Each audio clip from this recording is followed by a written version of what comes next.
Regularly scheduled programs will not be seen at this time so that we may bring you the following ABC sports presentation. The Atlanta 500 Stock Car Race live from Atlanta, Georgia. A sprawling splash of color across the green countryside near Atlanta, Georgia for the Atlanta 500. And you're watching the live picture as we bring you on ABC. Mark Donahue in car number 16, the Matador, wheeling down into pit lane, smoking. So Mark may be out of the Atlanta 500 NASCAR Grand National Race. We have a total of 30 cars running at this time, and here's the way they stand as we head downhill toward the finish in this $111,000 event. David Pearson in car number 21, the Woods Brothers Mercury. Cale Yarborough in Junior Johnson Chevy running in second place. Bobby Isaac in the little Ford number 15 running in third place. Richard Petty has been involved in a spectacular accident. 3 cars totally involved in it, but 2 of them continued to run for a while, and 1 of them is still very much in the race, driven by Buddy Baker. But the man leading right now is David Pearson, and the man pursuing is Cale Yarborough in Atlanta. All right, Jackie, and we have gone through most of the afternoon without mishap, but when we had one, it was a dandy, and since that time, we have had a succession of yellow lights, mainly because the equipment now is beginning to break down. Cale Yarborough driving this car, number 11, Herb Knapp, the crew chief, prepared by Junior Johnson, and as you noted, Jackie, this car has run very, very well, and it appears that the element of luck may eventually come to play in the duel between Pearson and Yarborough. Well, Cale Yarborough in the last ABC show we had at Daytona was one of the fastest cars on the track there. Aerodynamically, the car wasn't quite so good at Daytona as some of the opposition, Keith, but here it's a shorter track, not quite so fast as Daytona, and he's shown that the car handles, which is something. He was racing against Petty and Baker at Daytona, and of course we've had this accident today involving both of these drivers, which of course was a sensational crash when they were both, particularly Petty, running for the lead. Richard Petty, smoking his tires all day and running very hard, ran into this kind of trouble, as we'll take a couple of views at it to give you some idea of just how spectacular it was, and he just walked away and grinned his way past this moment of sheer terror. Now here they come down the straight, and you pick up that red, white, and blue. See right there, something let go inside of Richard's car as he went whistling into turn number 1. There was obviously oil on his wheels, his rear wheels. He went up on the guardrail and miraculously slid down, and Jackie, Cale Yarborough just managed to slip through there, but yeah. Buddy Baker was involved in it, and so was Darrell Waltrip. And there we see it happening again. Obviously, an oil situation, a lot of oil smoke before the crash happened, but the car rode up that guardrail, Keith. It really a frightening situation. Could easily have turned upside down, which is the most terrible thing a car can do at this sort of speed. All cars got away remarkably light under these conditions. I think Petty's car was quite badly damaged, but there was no driver injury at all, which says a great deal for the protection that everybody's got under these circumstances. Now this happened on lap number 142, which was the first yellow we had in the Atlanta 500 around this 1.5-mile course. Let's take another look at it to give you an idea of how suddenly disaster can reach out and grab you in this kind of racing. Everything is perfect, and suddenly you see the smoke immediately coming there. The car slews immediately, starts to go sideways. The driver's getting opposite lock-on, but it's absolutely doing nothing. He starts to get into the guardrail. And off he goes. Buddy Baker was right behind him. Buddy took a big wrap along the right side of his car. Darrell Waltrip, who later went out of the race, also took a wrap at the right rear.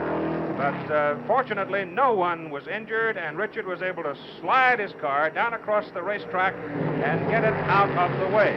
Following the towing of the car back to the pits, Chris Economaki talked with Richard and got the full story of what happened. Well, Richard, Atlanta hasn't been good to you again.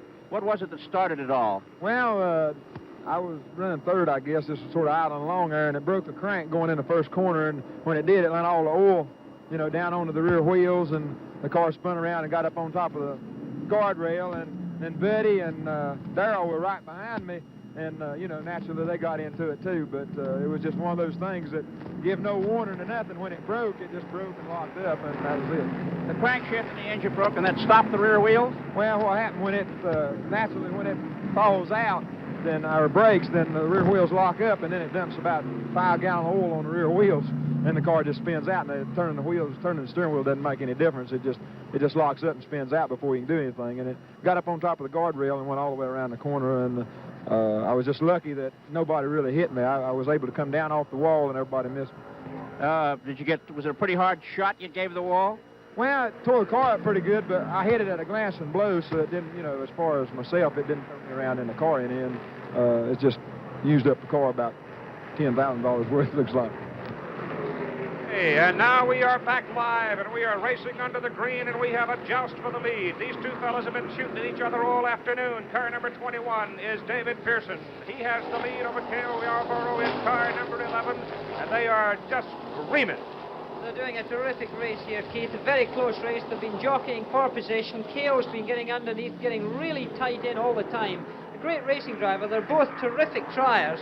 I saw a puff of smoke coming off there as they were going through turn 4, which is tire smoke. They're really having a big go, and the car's really got a handle under these circumstances. They have had some terrible weather down here, but the day dawned today brilliantly blue and cheerful and clear. They did not actually go through qualifying here. When they came on the racetrack to run today, it was the first time that the fellas had really had a chance to get on the Atlanta International Raceway and do any running, and it's been remarkably accident-free. Now, Bobby Allison, who won twice here last year, winning the Atlanta 500 and the Dixie 500, Bobby went out of it, cooked an engine at lap 104, so he has been sitting in the shade for some time. But the battle right now is for first place between Cale Yarborough in car number 11 in second place, and David Pearson in car number 21. 2 laps back is Bobby Isaac in car number 15. 3 laps back is Benny Parson, car number 72. Gordon Johncock in car number 28 is 4 laps back, and 5 laps off the pace is A.J. Foyt. Buddy Baker is still in it. He's still alive. His car looks like it's been run through a garbage grinder, but he's still out there chunking along, and he is 6+ laps off the pace. So there are your standings in the Atlanta 500 with more than $111,000 at stake, and it looks like we're going to have a joust right to the last mile. Brands have done very well. I think every brand in racing has won a race somewhere along the way this year, so the honors have been well spread among the manufacturers, and the battle for first place goes on, with David Pearson and Cale Yarborough running at a 151+ pace, and that is very good this late in the race. I think at this time, I think Pearson's car is doing a better job than Yarborough's car right now, because I see a lot of handling coming out of Cale Yarborough. He seems to have to drive the car a lot quicker to keep up with Dave Pearson. When he does get past, he just gets past, and it's a bit of a scraping job, and Dave can really take over the lead much easier. And I see a lot of tire smoke coming off of Cale's car, so he is breaking loose there. It looks like he's breaking loose in the rear end. And this could be an important factor, because he's obviously getting a lot of tire wear there, and he may have a tire problem. He may have to come in and get a tire change before Pearson. They have now completed 227 laps. We have 101 laps to go, 328 laps around this 1.522 mile course. The turns are banked at 24 degrees, and actually what this racetrack is just one great big long left turn. You're on the straights no more than 7 seconds if you're running at speed, but the turns are very well groomed, and so far today, as we said a moment ago, it is a very safe race considering the elements that the fellows had to fight. It is very unusual that you would find them to come to a racetrack, go on the track ice cold, and put on this kind of a show. But they've done it very, very well. We have 12 cars out of the running, 28 still on the track. This is a particularly important factor at the Atlanta racetrack, because the cars really do need more setting up here, I think, than probably most of the racetracks, due to the fact that the track is so bumpy. I think this is a considerable point here, and here we go. He's passing again. Cale Yarborough, he's gone underneath. Let's see if he can keep it. He's keeping it low. He's getting it back up on the hill again.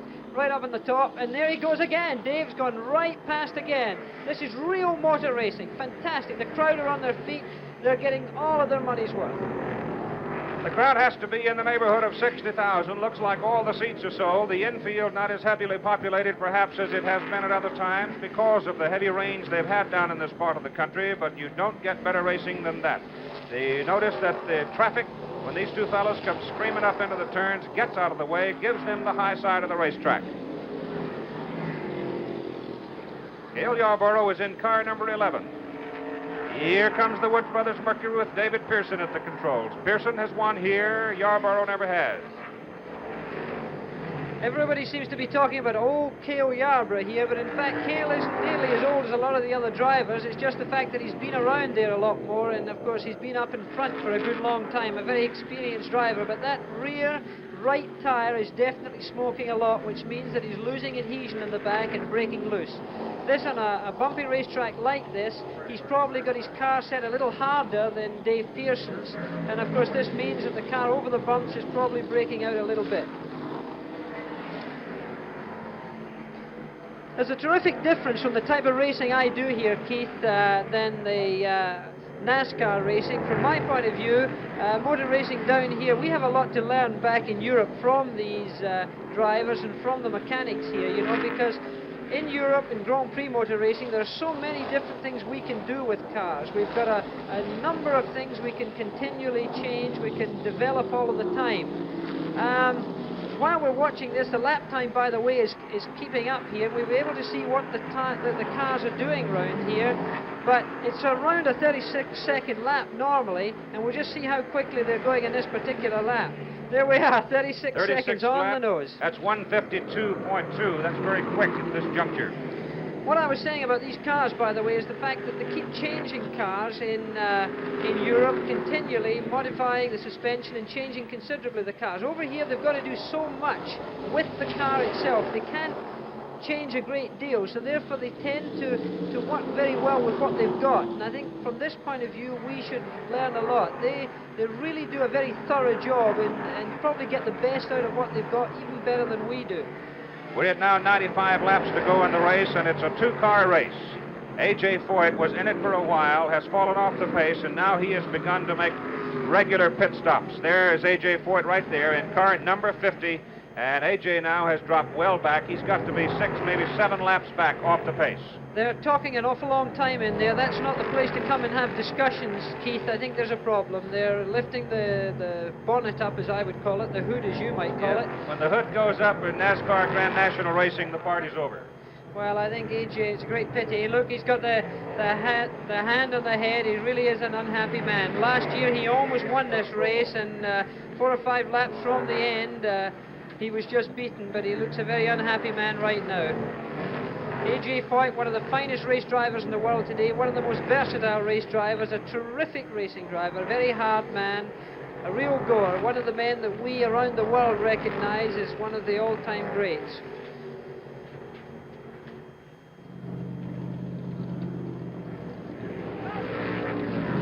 A.J. Foyt has just made a pit stop. Crew Chief Banjo Matthews has diagnosed the trouble as a blown head gasket, and it may well be he's ordered A.J. around to the garage area. We didn't get the conversation, but he was doing very well in his 1973 Chevelle until the overheating problems developed. Again, Foyt troubled with a blown head gasket.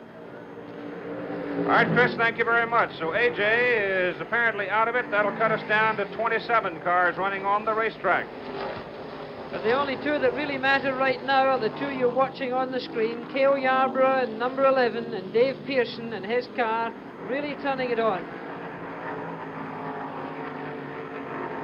It's a two-car race at this point between Cale Yarborough and David Pearson, the Atlanta 500 live on ABC. More coming. We mentioned that Buddy Baker was involved in that shunt with Richard Petty up on turn 1, and you can see Buddy swings on around how battered up the right side of the car is. It's actually quite remarkable that he was able to keep the thing together well enough and keep it out of serious trouble and keep it alive. But he has really been hammering it all the way. He came in about 4 times to the pit road, and his crew jumped up down on the hood and knocked the sheet metal away from the wheels, but apparently suspension with the engine was all right.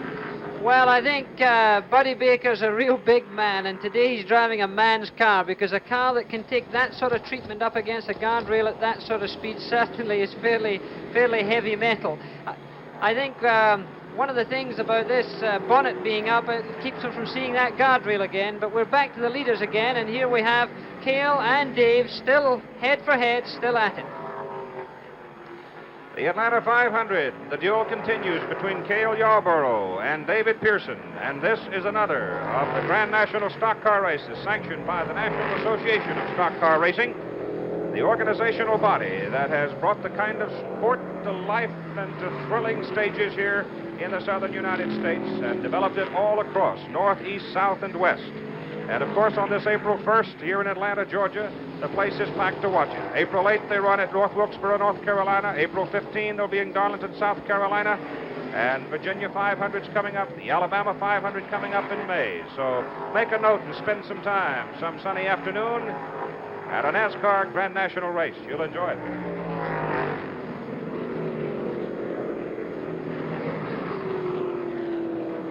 Number 11, Cale Yarborough, getting a challenge right here from David Pearson, number 21, as they move up into traffic. Yeah, he got blocked off a little bit there. I think he wanted to pass, but that was the wrong time to do it. The sun going down a little bit, some of the banking going under shade, and of course to be against the sun coming down the back straight. This shouldn't be a major problem for them, but still it does change the circumstances. If there's any oil or debris on the track, of course you can't see it nearly so well when you come out of the sunshine into the shade. Drafting on this particular racetrack, Jackie, at 1.5 miles, and most of it being over a turning area, turning radius, is not the factor that it would be at a 2.5-mile race course. No, there are many factors that come into it. There's the shape of the car. For instance, everyone tells me the Dodge is the fastest shape in the NASCAR series at the present time. The Chevelle apparently was not supposed to be so good as the Dodge, but today, of course, in the shorter circuit, there isn't that same importance on the very high speeds and the 180-mile-an-hour laps. But still, of course, drafting does come in. It saves gas, it saves speed, and in some cases it also saves tires. But it's a great art. It's something that these drivers perhaps do better than any drivers anywhere in the world. And the man who really gave birth to it and developed it first and used it first was Richard Petty, who now is sitting along pit road watching other people run for it, and in particular watching Cale Yarborough and David Pearson. Cale Yarborough and David Pearson have had their jousts on every racetrack in this country where NASCAR Grand National Stock Car Racing has taken place. Both of them have gone away from this Atlanta Speedway with a lot of money in their pocket, and the winner today is going to go with about $20,000+ in his pocket. Among the people who are out of the race, Bobby Allison, two-time winner, and all of us, I think, who enjoyed the Atlanta 500 last year will never forget that Allison won with Fort second and Bobby Isaac third, and they were all within 9/10 of a second of each other at the finish line, and we may get the same kind of a thing here between Cale and between David Pearson. But let's amplify the drafting thing that we talk about so much for those of you who might not totally understand it, and go to Jackie Stewart again for a detailed explanation of what this thing called drafting really is, the thing of running in a vacuum and using it to your advantage.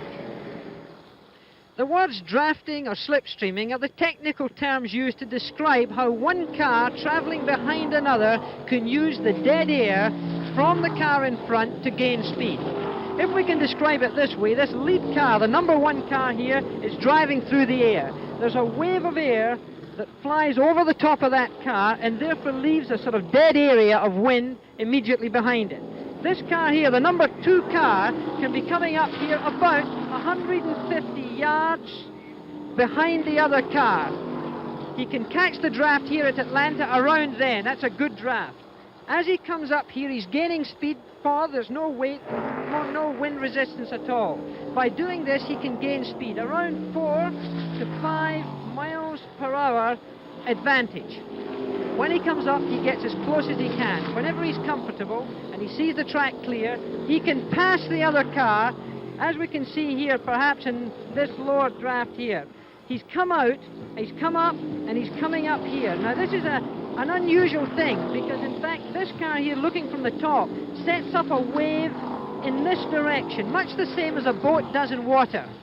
And, in fact, the number 2 car can get level with around the front wheel of the first car before he loses that draft and gets into the fresh air. By this time, of course, he's gained that 4 or 5 miles an hour advantage, and of course he's in a position to pass.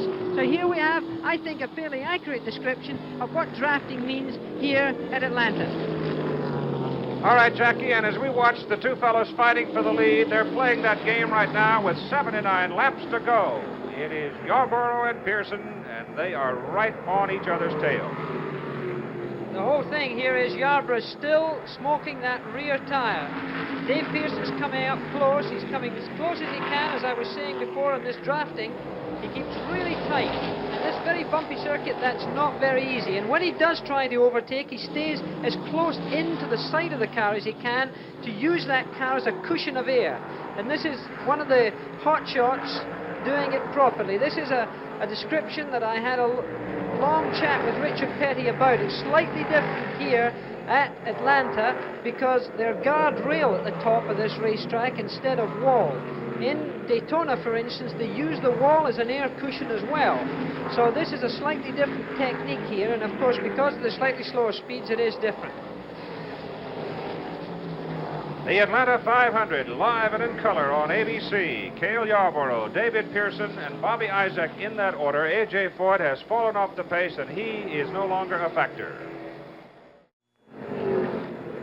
Chris Economac here with A.J. Foyt. A.J., you're out of it. Overheating the problem? Yes, Chris. Something happened to the water pump on it. Kept losing water all day, and I'd run hard, and it'd get hot, and I'd back off, and finally there at the end, it wouldn't keep no water in it at all. A.J., your old car's out there battling with Cale Chevelle. Which one do you think is going to be in front with the checker wave? Well, I've drove the Mercury many times. It's very hard to beat. I won a lot of races with it, and I think Cale probably can handle it today. Thank you, A.J. Back to you, Keith Jackson. All right, Chris, A.J. Foyt, wait till you see him at Indianapolis, of course, which will be shown on ABC television, the Indy 500. He's coming in this year with all new equipment. So he's going to rest and watch while we zero in to take a look at David Pearson and his pursuit of Cale Yarborough. The winners so far this year, Mark Donohue won at Riverside in a Matador. Richard Petty won at Daytona in a Dodge. Petty repeated in Richmond in a Dodge. Cale Yarborough picked off the Bristol 500 lapper in a Chevrolet. And then David Pearson won March 18 the Carolina 500 at Rockingham in the Mercury. So, as I mentioned, the glories have been spread around quite well this year for the manufacturers. And that is a Chevrolet right there in front with a Mercury pursuing it. Running in third place is car number 15, driven by Bobby Isaac, and we call it the Little Ford, Jackie. Yeah, this is a slightly smaller engine capacity, and this showed up earlier on with the pit stops. He could continue a little bit longer, and we're right behind him is Buddy Baker in a little dented car that's doing damn well after being able to continue after such a big accident. Buddy Baker, of course, is a great driver, a great hard racer. He should be running in about sixth place now that A.J. Foyt has expired, so Buddy Baker hanging on to get his share of the prize money, and who knows, we still have some 70 laps to go, and you never know, as we saw in the Petty accident. We went 142 laps with no problems, and then all of a sudden, bang, bang, we had a succession of them.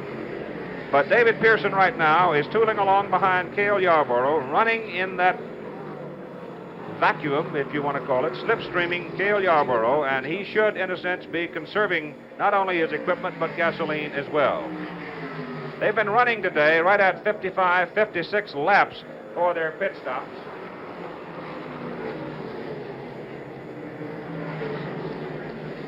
This pit stop situation, of course, towards the end of the race is going to cause quite a drama, Keith, because the two teams have shown earlier today that they're running around the same time in their pit stop, so there's going to be a lot of drama and a lot of pressure on these crews.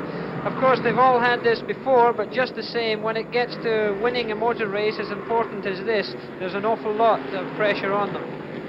I'm sure the tire people are delighted the way things have worked out, because that was one of the prime worries, that can you take a brand new tire out onto the racetrack and run it at speed. Of course, they were lucky in the sense that it was quite a cool day, the temperature in the low 60s, and heat certainly has not been a factor at all.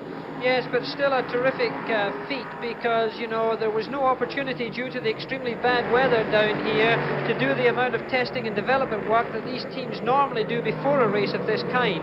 So there really was no practice and no shakedown for any of those teams. So the fact that the odd car has not been handling as well as it normally does, I think relates only to the fact of not having the practice. But tire wear was going to play an important part in this, and of course the fact that it is so bumpy at this this racetrack. The bumps in this racetrack are extremely bad.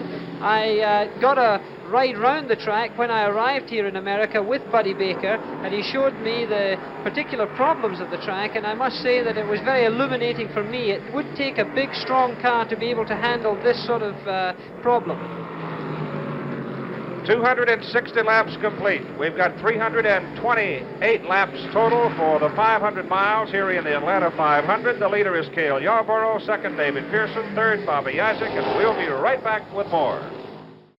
Cale Yarborough has the lead in the 1973 Atlanta 500, the 14th time this race has been won, and David Pearson is sitting right behind him in second place. 2 laps back in third place is Bobby Isaac.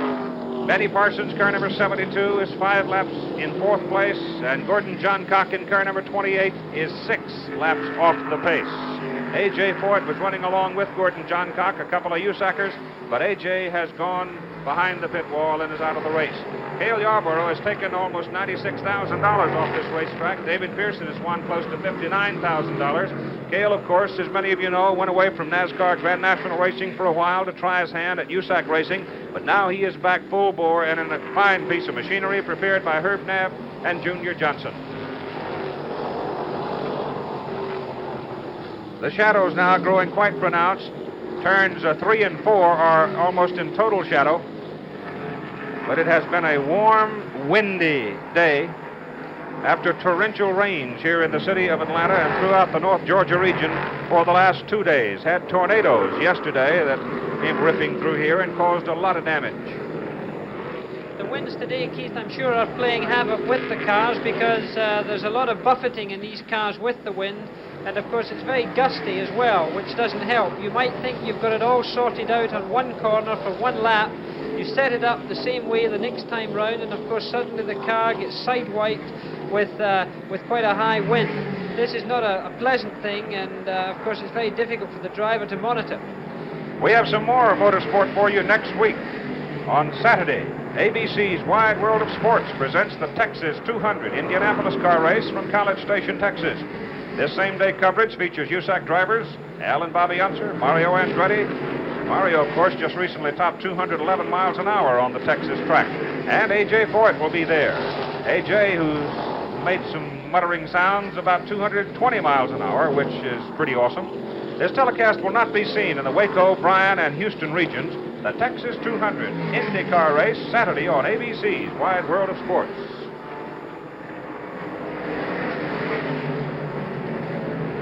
We'll also dig into what happened yesterday. That stunner as Ken Norton, the young heavyweight from San Diego, upset former heavyweight champion Muhammad Ali. So we'll have a follow-up story on that one. It's coming up next Saturday on ABC's Wide World of Sports. In the meantime, David Pearson seems content, Jackie, just to sit in the draft of Cale Yarborough. Yes, if I were in Cale's position right now, I'd be getting just a little suspicious. I think the passing and the repassing stopped for a moment, and it doesn't seem to me that it's because Dave can't do the job. I think he's sitting and playing a waiting game. I think he's comfortable back there. He's making Cale do all of the work. Cale is driving the car, I think, pretty much as hard as he can, and of course this means more pressure on Cale, particularly at a time when driver fatigue and car fatigue is coming into it. So I think Dave Pearson's playing a waiting game here and letting Cale break the air, so to speak. All right, we're completing lap number 268, which means we have 60 laps to go, and we're getting now into the point where we're going to start having to make some more pit stops, and may have to make 2 pit stops, because the sign has gone out now to David Pearson to start thinking about it and pit within the next 3 laps.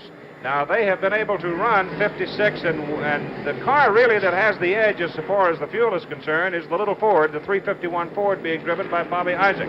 But the question is now, when they come in and take on, see whether or not they take on tires, probably just right side, load up with fuel, and it doesn't appear at the moment, the way the field is strung out, there's any reason to suspect yellow would be in the offing for anybody. So here we go with the element of luck and timing. If you get in under green, you could get burned. If you happen to be lucky and a yellow comes down, then you might be able to duck in and load up with fuel. Well, I think we're going to see here Pearson coming in before Cale. There's no immediate sign of activity in Cale's pit, so I think we're going to see a change of lead here. And of course, if by any chance there is a yellow after Pearson has been in the pits during the green, it will be a big advantage for Cale Yarborough, because therefore he'll be able to come in a caution area, a caution flag. We only have 2 cars in the same lap. Bobby Isaac, now there's the sign going out to David Pearson by the Woods brothers. 2 cars in the same lap. Car number 11, which is Yarborough, and 21, Pearson. Bobby Isaac in 15 is 2 laps off the pace. Benny Parsons running in 4th spot is 5 laps back. And Gordon Johncock running in 5th spot was 6 laps back. And Buddy Baker was 7 laps back in 6th position. And the rest of the field is strung out from there.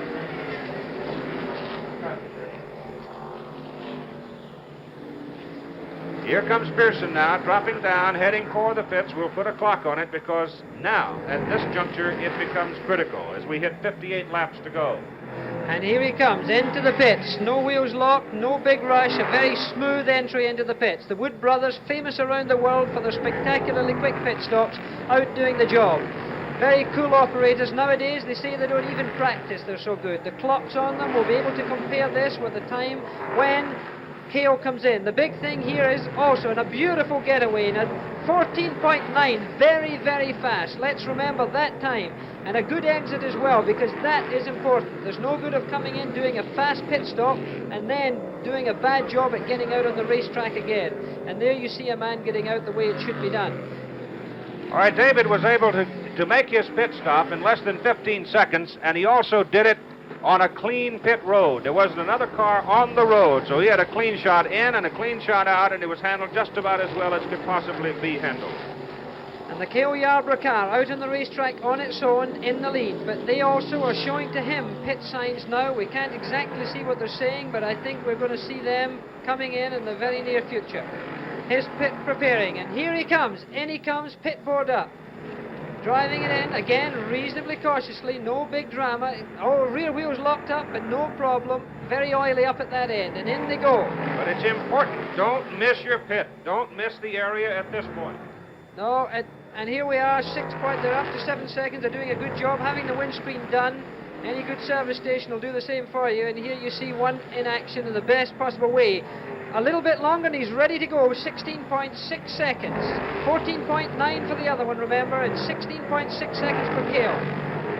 That means Bobby Isaac has picked up a lap on the 2 leaders as a result of the pit stops, but then, of course, he has yet to make his. I think Bobby Isaac may be able to make one more pit stop and run the rest of the race. The question, of course, can Cale Yarborough and David Pearson go the rest of the way without having to stop again? The Atlanta 500, and we're heading for an exciting finish. Bobby Isaac, 3rd place car in the pits. It's about a 19-second stop for Bobby, so it was not as efficient as the stops made by David Pearson and by Cale Yarborough. And he lost back the lap to the leader, so he again is 2 laps behind David Pearson, the leader, and Cale Yarborough, the pursuer. There is a gap on the racetrack between the 2 cars now. We'll be able to see, in fact, if... there's Buddy in the pit with his badly dented machine. The rear ends really had a bang there. I mean, I really am surprised at the strength of these cars. And nobody can say American cars are made of tin anymore. When a car can take a bang like that and still perform the duties of a race car, it's doing a fairly good job. We've completed working 277 now, which means as they come around, we'll be at the 50 lap mark, 328 laps around the 1.522 mile course. David Pearson humming along. There was confidence in the Woods brothers pits today before the race started. There was also a quiet confidence in the Junior Johnson group because they felt their guy was ready to go. As for David Pearson, well, you know the history on him. He is tough. He is one of the, I guess, most physically rugged men out on the racetrack. And before the race today, Chris Economaki spent some time with him. What about your own desires in a race, David? Do you like to lead it all the way? At Rockingham, you led all but 1 lap. Or do you like to set a pace and make a move later on? Well, it all depends on the other guys how they're running now. At Rockingham, I did lead them all but one, but the car was running real good, and it was handling so good that I just didn't think that I was punishing the car. But, of course, if you're running real strong and the other cars are running strong with you, you got to kind of lay back and not punish the car and wait till the end of the race to start running. Do you think that not having any practice is going to be a problem for you and your car? Well, we hope not. I know that we wasn't handling too good, but yesterday afternoon the sun did come out for just a few minutes, and we got to run, I would say, 8 or 10 laps, and the car felt good then. Of course, we did have some wet spots on the racetrack, and we didn't get to run quite as hard as we wanted to. So yesterday the car felt pretty good, and we're just hoping today that we hit the right combination and everything works well for us. If many of the other cars are not handling well, would you think it would contribute to a dangerous situation? Well, it could if it was handling that bad, but I think if the car was handling that bad, the driver would come on in and make an adjustment on it before it got too far. Thanks very much. Thank you, Chris. 47 laps to go. David Pearson, the leader. But there we see the confidence of a man who has a team behind him with enormous experience. This is the way that a team is prepared to be able to set up for a race without having the preliminaries, without having the proper preparation. And of course, this is the sort of knowledge the Wood brothers have. And this is why they're so famous. They're not only just great pit stop merchants, they're great preparation men as well.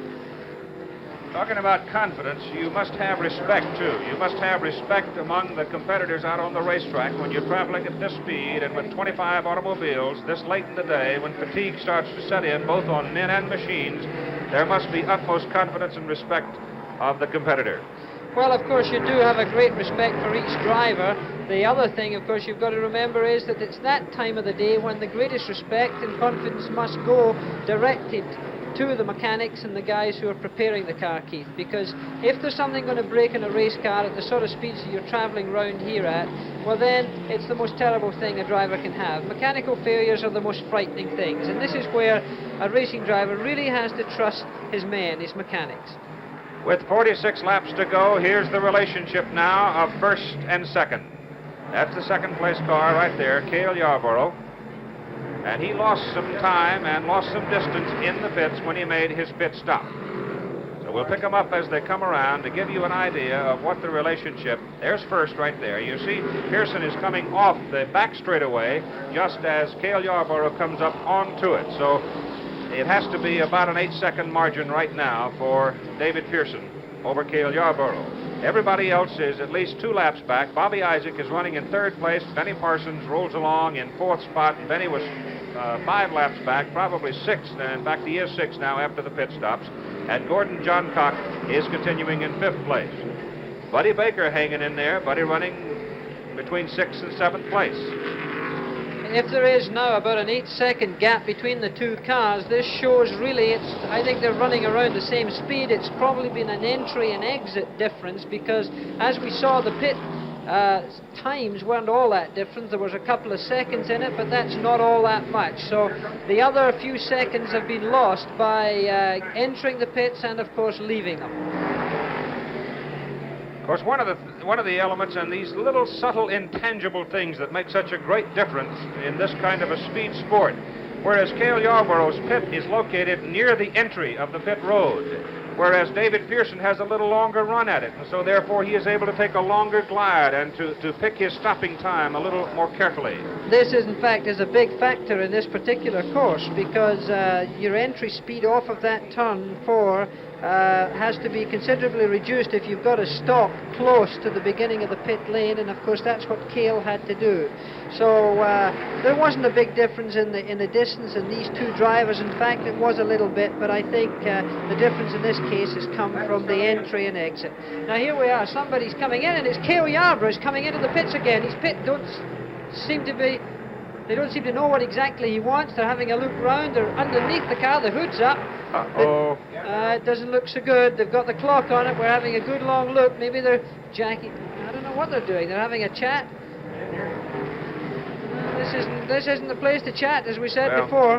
Oftentimes it could be electrical problems, water pump. No, he doesn't seem to be hot, so I would guess maybe electrical problems at this point, and he drops a lap off the pace.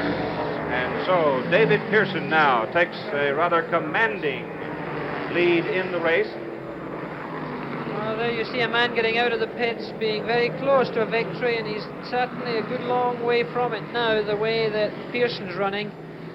So, at having completed 288 laps, that means we have 32 laps to go, and David Pearson suddenly inherits a solid lead in the Atlanta 500.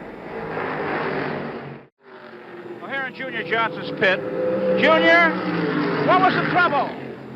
Getting to run hot. Couldn't you have taken care of that on his pit stop a few laps earlier? No, it just started all at once. An overheating engine has cost Cale Yarborough a shot at winning the Atlanta 500. Junior Johnson explains the car started running hot after the pit stop of just a few laps earlier. Back to you, Keith. All right, there's Cale. The question now is, can he unwind himself? I doubt it. I don't think he can unless something happens to David Pearson. This is the kind of a race we've had today where the unexpected has been jumping out at us. Among those people who are out of the race are A.J. Foyt, Tony Bettenhausen, who went back out and driving Bill Champion's car, Pete Hamilton out of it, Bobby Allison out of it on lap 104.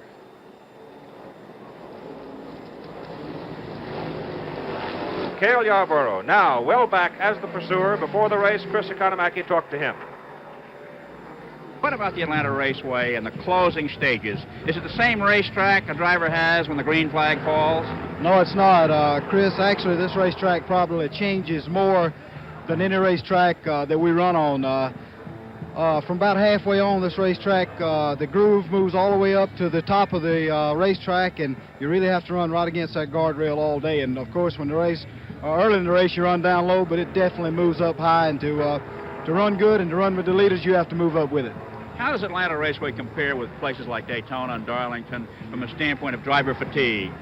Well, this place actually will tire you out more than Daytona will. The racetrack, the surface itself is rough, and you just take a tremendous pounding all day in these turns. The turns are long, sweeping turns, and they're mighty rough, so it just beats you all day. I think it's probably one of the toughest racetracks to run that we run on. The comments of Cale Yarborough made before the start of the race, and Cale now running in second place behind David Pearson and a lap down, has been given the easy sign by his pit crew, which means don't tear it up. Stay out there, take second if you have to, but let's test our luck and see what happens, and maybe Lady Luck will be on our side. Well, we have Cale Yarborough in a situation that no racing driver likes, to have been in a commanding position to take victory if the opportunity arose, and therefore finds himself now with an engine that is overheating. He's going to have to be a little careful. He's going to have to drive it in a different way. He's in second place in the leading money winners in the 1973 series, and this is an important race for a man like this, to be so close to winning an event and then to lose it through a mechanical thing so close to the end, of course, is not a pleasant thing. But of course, on the other hand, motor racing is an odd thing. The race isn't over, and you can never, but wait a minute, just a second, he's coming into the pits again. This isn't so good. This isn't so good. So now the man who begins to, I am sure, think that maybe Lady Luck's going to help him a little bit is Bobby Isaac. Bobby Isaac is on the racetrack and running very well right now in car number 15, and he's going to be able to unwind himself against Cale Yarborough, as Yarborough is going to lose another lap to Isaac, the third-place car, and also to the leader, David Pearson. Well, the mechanics are trying everything. They're even clearing away the radiator grill in case that there's some rubbish in front of it there to stop it breathing properly. Cale Yarborough must be an unhappy man in there, but he's keeping going, because many things happen in motor racing, and if you give up at any time, well, that's a bad thing to do, and he's not the sort of man to give up. This does give the Dave Pearson situation, of course, a lot more easier breathing, and this at this time of the race is needed, because driver fatigue does come in. All these bumps, it's sore in the arms, sore in the neck muscles round here, the constant left-hand turn, the G-forces on a driver's neck at this time can play havoc. And of course, from the car's point of view, just a little bit of a lift off here and there just eases the machinery. And of course, I'm sure this is what Dave Pearson, who we're watching now, is doing. It's quite amusing. I went down to the pits earlier on during this weekend to ask all the other drivers who they thought their favourites would be, discounting their own teams. Richard Petty said immediately Dave Pearson. In this track, he's won it before and he's well prepared for it. A.J. Foyt said exactly the same thing. Bobby Baker said exactly the same thing. Dave Pearson, the team well prepared, he thought. And it's amazing that these professional drivers, who of course do have an intimate knowledge of their competition, in this case, have all come up with the right answer. And Cale Yarborough has now fallen back to third place. David Pearson has a 2-lap lead over the second-place car, Bobby Isaac, car number 15. Cale Yarborough is running third, and you're watching the Atlanta 500 on ABC. More motorsports for you next Saturday on ABC's Wide World of Sports, the Texas 200 IndyCar race from College Station, Texas. Same-day coverage featuring all the names and the new equipment in the Indy cars for 1973. The telecast will not be seen in the Waco, Bryan, and Houston areas, and we will have a follow-up story on what happened yesterday in the fight between Ken Norton and Muhammad Ali next Saturday on ABC's Wide World of Sports. The leader is David Pearson, up by 2 laps, and Cale Yarborough now is just coasting around, so it looks like Cale may not finish. Cale has an overheating problem, and he's just got to keep the engine revs of that car right down to a minimum. Perhaps he can finish, perhaps he can't. This is a question of a driver just having patience and getting used to the idea of his disappointment. Not a pleasant situation to have. Bobby Isaac in car number 15, running in second place right now. And moving up into third spot should be Benny Parsons. Then will be Gordon Johncock. And they're now beginning to move up into significant money. First place is going to be worth some $20,000 odd. Second place up around $10,000, $11,000, which is not a bad day's work. No, I think that's very nice to go home to. I think, by the way, talking about the situation as I was referring to it before, with the other drivers having the idea of David Pearson's success, funnily enough, all of the same drivers, Bobby Baker, A.J. Foyt, and Richard Petty, all came up with Cale Yarborough as their second favorite. So it's quite amusing. This race came out to form. Maybe I should turn into a bookmaker, or maybe I should just listen to the tipsters. Gordon Johncock, number 28, back in the pits, and he's got the hood up. So instead of moving up into fourth place, or perhaps even third, Gordon Johncock now has seen his good fortune go glimmering in the twilight here in Atlanta. Gordon's been giving us all quite a thrill today in the pits. He came in very fast earlier on and sort of attempted to white a few of them away. This looks like the end of his day today, however. He's getting pushed back, perhaps to his own pit, perhaps to the garage. No, he's going to stop at his pit and have another go. They are changing a front wheel, so perhaps they're going to do some work in the car before they call it a day. The lead car certainly going in the back straight. Cale Yarborough coming back. No trouble for the lead man, but Cale, I'm afraid, is having more and more trouble. You can see the way almost that Dave Pearson's taking that banking, that he's not in a big hurry. He's really going round in a smooth way, but Cale, a different story. It has now become an easy run for David Pearson as we are now inside 30 laps to go on this mile-and-a-half racetrack, and car number 21 is now in an easy posture. And the Woods brothers say they have no plans to bring him back in because they feel he has plenty of fuel to make it the rest of the way.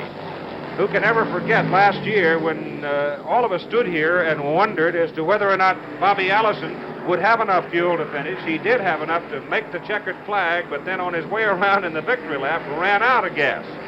Well, in this case, of course, he won't be using quite so much gas up. But there's Parsons 72 in, getting the hood put down. A lot of hood work going on today. I don't like the look of this at all. So all of the people who are in contention now are suddenly having trouble. Everybody, that is, except the leader and the man who has moved up into second place, and Bobby Isaac has moved up there simply because of the attrition to the other people. Incidentally, in the wreck, which we showed you a little while ago, which took Richard Petty out of it, at the time that happened, Petty was running third, Buddy Baker was running fourth, and Darrell Waltrip was running fifth. So 3, 4, and 5 got tangled up and really fell out of the competition, with Petty going out of the race. But now, with Benny Parsons having troubles, Cale Yarborough having troubles, and Gordon Johncock having problems, Bobby Isaac has moved up into second place, And I wouldn't be surprised, but what Buddy Baker's not going to move up into a little higher finish, too. Now, Bobby Isaac is driving a different kind of a car out there. Chris Economaki talked with Bobby before the race started, and he made these points. Bobby, do you have to drive a car with a 351-inch engine, the smallest in the field, any different you'd drive a big engine car? No, Chris, you really run it about the same. The only thing with a smaller engine, you don't have the horsepower to get the traction that, or to get the speed that a lot of the bigger engines get when they put on new tires or when the racetrack's real green. When the racetrack in the last half of the race is when the 351 engine should run its best. When the track gets slick and the bigger engines start losing traction off the corners, then I should be able to run off the corners a little bit better than them. When you have a little engine, Bobby, do you have to look for the draft a little harder than you do otherwise? Well, definitely. I know at some of the bigger speedways, and here at Atlanta on the mile and a half, the draft will help you some. And I have to look for cars coming that is beating me a couple of miles an hour. The one that beats me too much, I can't draft him, but I can find one maybe that's beating me 2 to 3 miles an hour, and I'll hang on to him and can draft on pretty good. By hanging on, how far back does this mean, Bobby? Well, you need to stay within a couple of feet of a car if you really want to get a real effective draft, but you can feel it at Atlanta. Possibly halfway down the backstretch, he would start picking you up a little bit. The closer you got to him, then the more help you'd start getting from him. You would barely feel it a half a straightaway back, but once you got within a quarter of a straightaway to him or within 20 car lengths of him, then you could really feel the draft and you could start easing up on your engine a little bit, and he would start pulling you along. To pick up this guy, Bobby.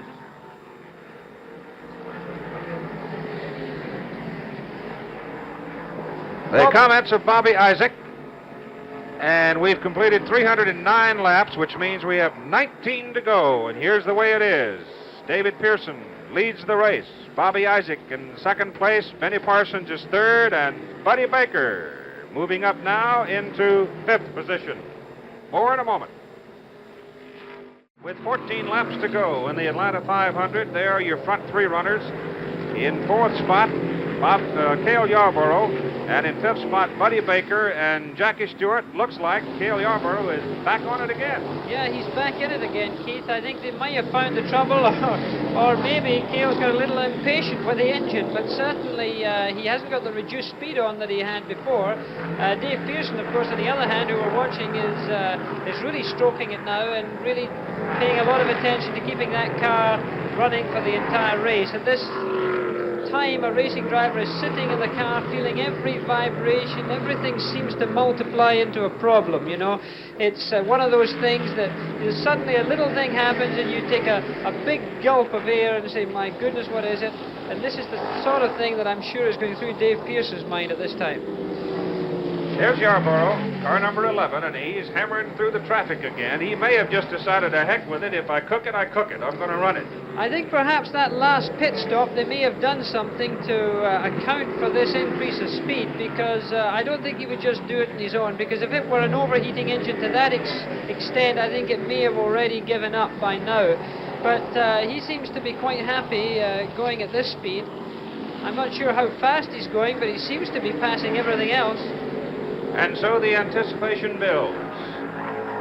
With 13 laps to go, the leader is David Pearson. Can he hang it together? Can he keep it together? And here's Bobby Isaac now trying to move up and perhaps unwind himself. Bobby Isaac is 2 laps down. Now he wants to unwind himself and be no more than 1 lap down, because then if David Pearson does have to make some kind of a quick pit stop, then Bobby Isaac can get back in the running, perhaps even win the race. And now he is only 1 lap down. Yes, but here's the question of an old pro at the game letting him go past. I think you'll find that Pearson's giving it the old soft shoe shuffle and letting him have his head there. He'll probably not let him go too far ahead of him. He'll just keep it a condition where he can retaliate if it's absolutely necessary, just in case there's a yellow situation or anything else. But it's interesting. Bobby Isaac had a very bad pit stop earlier on. I should think they're all cursing themselves for it now, because he overran his pit. He had to be pushed back. He came in. The pit road was very slick with oil and everything else, and he perhaps came in a little bit too fast. And Bobby Isaac lost an awful lot of time earlier in the race, and I'm sure now he is kicking himself for that.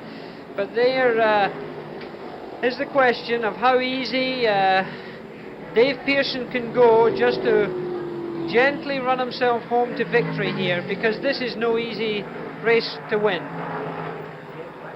10 laps to go. Buddy Baker hanging in there, and Buddy Baker right now is running in 4th spot. When Cale Yarborough came into the pits the last time, Buddy Baker picked up a lap on Cale, so now, despite the fact Cale's running hard again, Buddy is in fact in 4th spot. And I'll tell you, if he finishes 4th, he has had himself a heck of a day.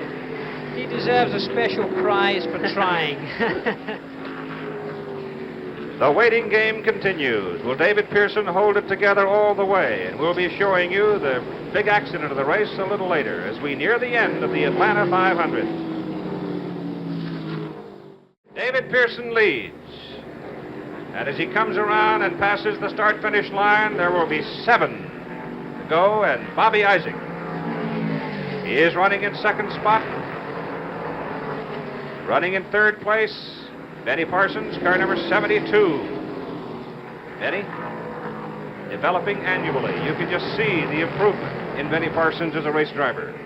But here's the old gray fox from the Carolinas, cruising in the lead in the Woods Brothers Mercury. We'll show you the Richard Petty wreck in a little while. Richard walked away from it all right, happily.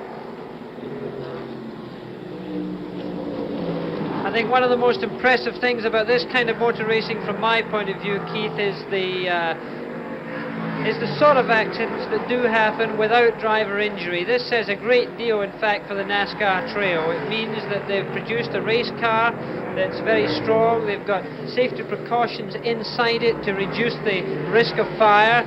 And I think this is a tremendous factor in motor racing today. You've got a public that are watching spectacular accidents from time to time, but in fact they're not coming here to see people die. From time to time there are incidents, and I'm sure that the public realize that, but certainly nobody seems to ever get too badly injured, and that's a great thing, I think. Jackie Stewart working with us as our expert commentator. Chris Economaki with us down along pit road. And as the leader comes around at 323 laps, that's 5 to go. And the leader is David Pearson. David Pearson from Spartanburg, South Carolina, is home.